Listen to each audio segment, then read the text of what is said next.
Mais je m'imite aussi plein de gens. Hein. Je vous fais ce score de ça, si vous voulez. Piment Cabri. Oh, la chaîne qui poique! Installez-vous confortablement devant Piment Cabri avec Conforama.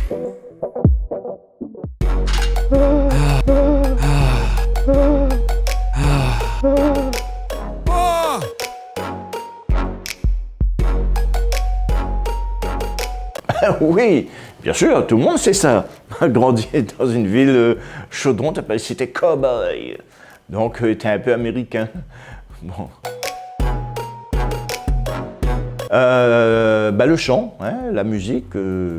Ah oui, j'avais aussi une autre passion, c'est que j'adorais conduire. Pour moi, un jour, j'allais devenir un chauffeur de je sais pas quoi, mais conduire, parce que dans la cour, des gens qui gardaient à nous quand on était petits, ils avaient un vieux loto. Je me rappelle, t'as un 404, t'es une espèce d'épave, t'es dans la cour, et les 5 côtés rois à main, vous connaissez où ça m'a été? Je était dans l'auto, sur place, et me faisait le parcours dans ma tête partout, et donc c'est bien plus jeune. Après, c'est devenu la musique, le chant, et jusqu'aujourd'hui. Le premier, je pense que ça a été Coluche, ouais. Je pense que ça a été Coluche. Ouf. Alors, mi figue, mi raisin. C'était le Jean de Marmaille qu'il suivait plutôt Ban de Marmaille désagréable, il cause pas, il parle, il bavarde. Et puis, comme mon degré était bon, il pouvait être premier de la classe. C'était tellement simple je ne sais pas, parce que la maîtresse était jolie, ou alors qu'elle a commencé entre de l'école mixte, elle avait un petit fille, était jolie, alors il fallait épater tout le monde. Et là, il pouvait passer de dernier à premier de la classe, la maîtresse ne comprenait plus rien. C'est pas vrai, 18. Ah ben non, je vais te mettre 20, parce que franchement, là, voilà, c'était un truc de malade, moi. Alors après l'école, j'étais très jeune. Et il fallait travailler, hein, il fallait gagner sa vie, il fallait bouger. Et donc, on a commencé par être, c'est marrant ça, mécanicien de tondeuse à gazon, groupe électrogène, des broussailleuses, ce genre de conneries. Et donc, on a fait 2 ans comme ça. Et après, on a eu la chance d'entrer dans une banque. Hein, et puis, on a travaillé à la banque jusqu'à ce que on a quitté pour faire les spectacles après. 12 ans de banque et 2 ans dans la mécanique. Alors ben justement, un jour j'ai pris un billet, je suis allé voir un spectacle au théâtre de Champfleury, c'était les Mousquetaires, je crois, il y avait Alain Hubert, il y avait Daniel Vabois et Georges-Marie Soukramanien. Et donc, le spectacle, c'était... il y avait les imitateurs de La Réunion, l'AIR, Association des imitateurs de La Réunion, à l'époque. Et c'est vrai que moi, ce que la râle, moi, là-dedans, c'était imitateur, bien sûr. Imitateur. Mais il veut aller voir ça, moi. Donc, il travaillait déjà à la banque, donc m'a pris un billet avec mes collègues, on est parti. Et ce soir-là, apparemment, la pète un baisement, on là-bas, le groupe La Fan Palmoroso, et puis de Soukramanien, et puis rien dedans. Et donc, là, pas eu le côté imitateur que m'y attendait. Et c'est là que mes collègues m'ont dit, oui, bon, on peut aller là-bas. Parce que bon, à la banque, voilà, m'y déconner, m'y imiter le directeur, m'y piège mon camarade et tout. Et ben, là, dit, jamais, à moi, je suis à scène là, jamais. Et puis, une semaine après, il m'y croise sur les rivières. Je ne me rappelle plus trop comment ça s'est fait, mais en tout cas, nous, on trouve à nous. Et il m'a dit, voilà, ben, moi, c'est un imitateur, pas comique du tout, mais imitateur. Ah bon, ben viens, bureau. Et nous sommes partis bureau, nous l'a causé, et puis voilà, ben, elle commence comme ça.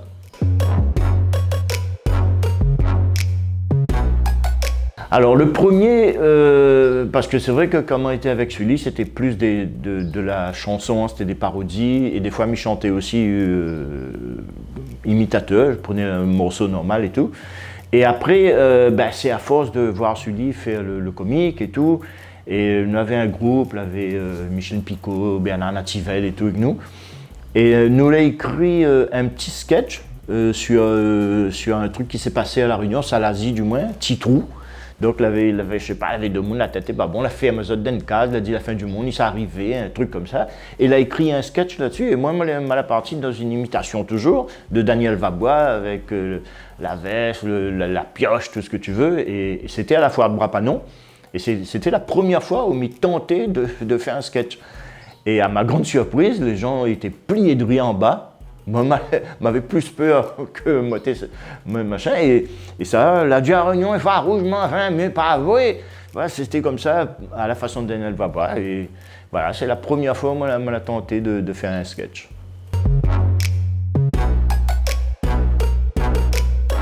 Mon Dieu, la toute première scène, je ne m'y rappelle plus trop, parce que c'est tellement longtemps. Ça fait 30 ans de carrière bientôt. Mais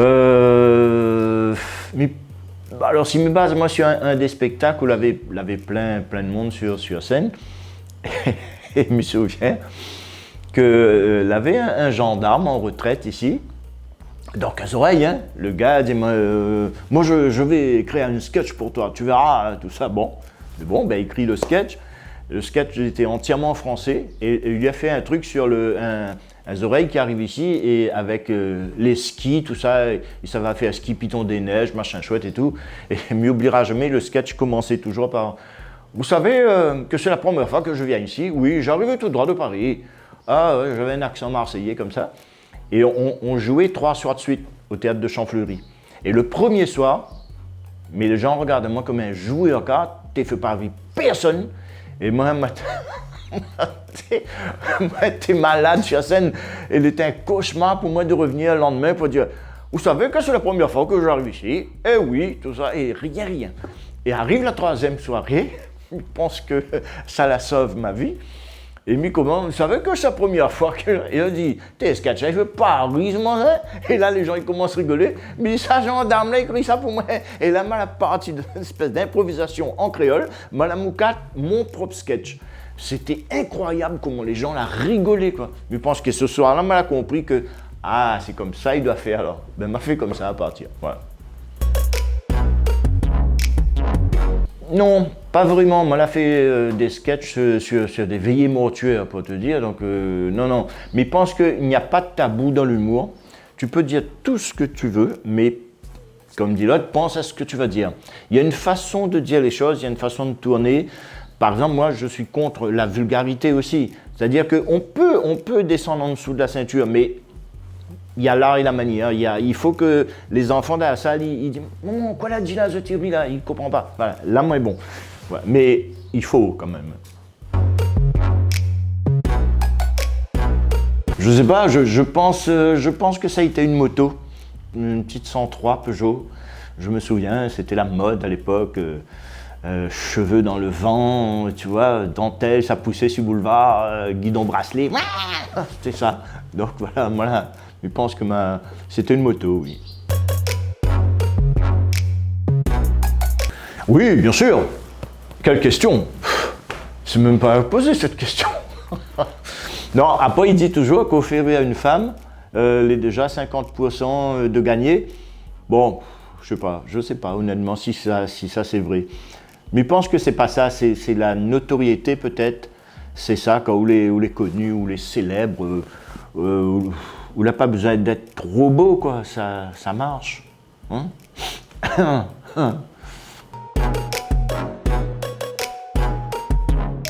Mon meilleur moment, ça a été la première fois où j'ai fait mon one-man show. Donc j'avais quitté Sully, tout ça, je voulais me lancer tout seul. Et voilà, mon premier one-man show, je pense que ça a été un moment de pur bonheur parce que non seulement ça avait super bien marché, c'était la première fois que je faisais le rasta et tout, et c'était le fait de dire que je suis tout seul, quoi. Là on ne peut pas dire c'est quelqu'un d'autre, c'est moi. J'ai écrit, j'ai joué, j'ai fait tout seul. Bon, après, c'est devenu banal avec le temps, ça, mais c'est vrai que la première fois, ça a été quand même assez magique. Non. Moi, j'en suis même la preuve. J'ai pas fait de grandes études, j'ai fait un peu. On remplace mon cousin 2 jours à l'école, mais bon. Mais non, on n'a pas besoin de faire de grandes études. Mais par contre, il faut avoir une espèce de... Mon Dieu, il ne me connaît pas, il ne veut pas être trop fait une espèce d'intelligence innée, je ne sais pas, quelque chose, quoi, parce que je pense qu'au bout d'un moment, alors moi j'ai remarqué ça, c'est-à-dire au début quand on se lance, on ne réfléchit même pas. On y va, on dit tout ce qui se passe par la tête et voilà, c'est ça il faut se faire un nom. Donc au début, je pense que le public est prêt à accepter tout et n'importe quoi, et une fois qu'on devient, on commence à jouer dans la cour des grands, on devient connu vraiment, le public est beaucoup plus demandeur maintenant. Voilà, donc le public maintenant attend autre chose. Vous l'avez connu, maintenant vous faites partie des grands, allez envoyez une écoute à Auster. Donc il y a un moment où il faut savoir faire la différence entre quelqu'un de connu et quelqu'un de reconnu. C'est pas du tout la même chose. Connu, n'importe qui peut être connu, hein, ou passe de fan de télé, mettre aussi une affiche 4x3, ou les connus, hein. Aujourd'hui il y en a plein.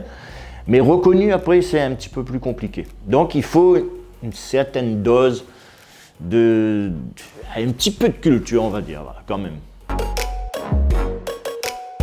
Ah ben, je pense que, sans réfléchir, c'était Claude François. C'est Claude François, même elle a eu la chance de faire un spectacle avec Didier Gustin, qui est venu spécialement à La Réunion. On a fait un duo, et lui-même, parce que c'est un gars, franchement, chapeau, parce que ses imitations sont pures. Moi, j'ai jamais entendu quelqu'un d'autre imiter comme Didier Gustin.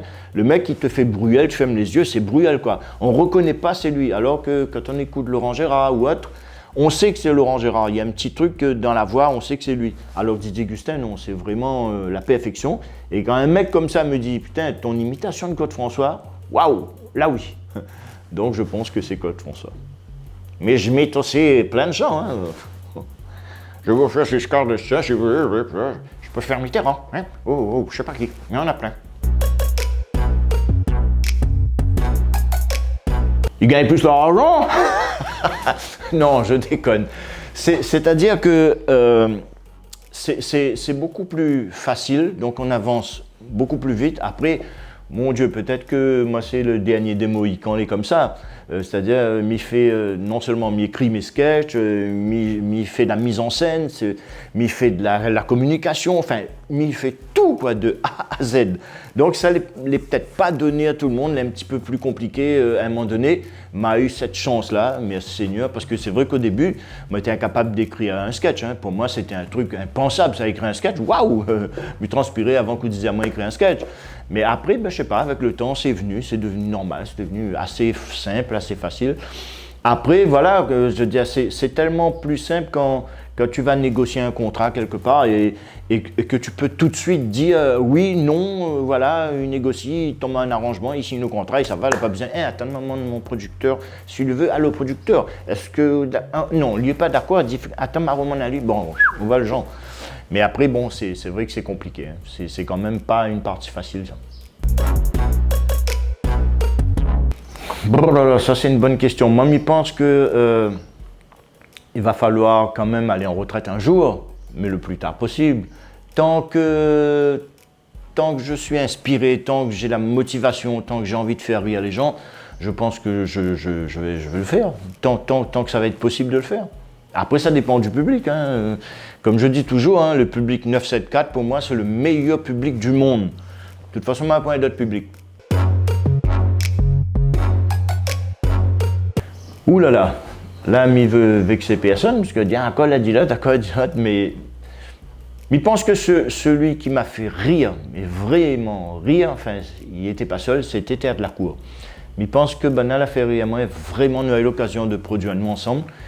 Et je trouve que Théâtre de la Cour, enfin, l'ancien Théâtre de la Cour, hein, peut-être pas ça aujourd'hui, mais franchement, m'a ri aux éclats avec Banal. Je trouve que Banal, non seulement il avait un jeu de scène incroyable, c'était vraiment je pense que ça a dû prendre des cours de théâtre, tout ça, c'est marrant là. Mais ça avait un jeu de scène, je me rappelle quand elle a fait un sketch sur le 91, il cache Chaudron, tout ça, elle n'avait point rien dans la main, vous voyez le baramine, vous voyez la porte levée, tellement les gars jouaient super bien. Non, Bonat a bien fait rire moi. Après, il a eu Sully, il a eu, enfin un petit peu tout le monde, je trouve. Pas de problème.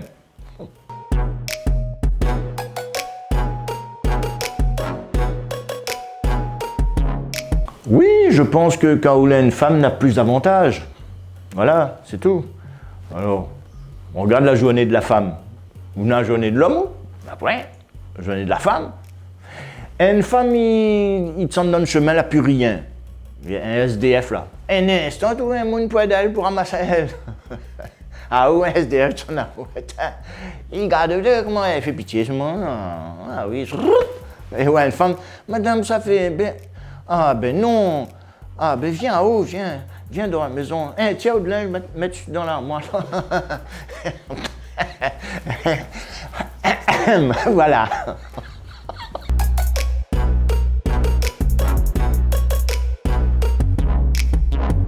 Non, pas là, parce que j'ai confiance en moi.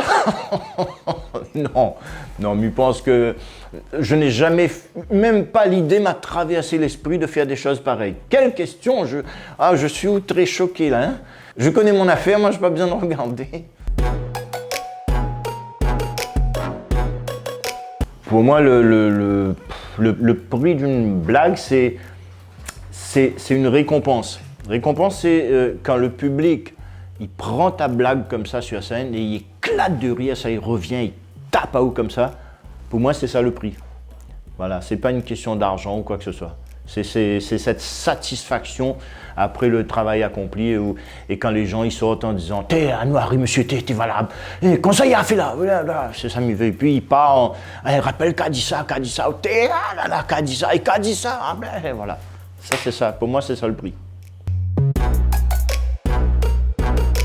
Alors, ça ne va pas dépendre de moi, bien sûr, de la crise sanitaire, de la Covid, de toutes affaires. Non, je pense que de toute façon, le projet, c'est une nouvelle tournée chaque année. Hein. Donc l'année 2020, elle a chapé. La gain fait 2, 3, mais mon Dieu, t'es pas trop à faire. 2021, il est mal barré. Après, ce que je peux dire, c'est qu'ils viennent sortir un nouveau DVD qui s'appelle Johnny. Voilà, ça va péter 3 petits points de rire, qui est déjà dans les endroits où ils ont ça là.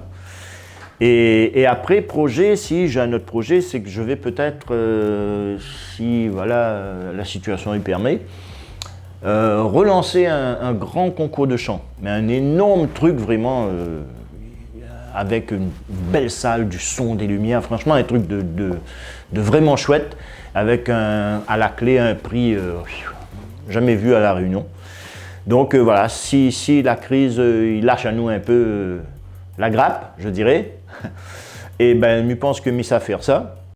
Meubles, déco, électroménager, Conforama vous a offert cet instant qui poique. Conforama, le confort pour tous.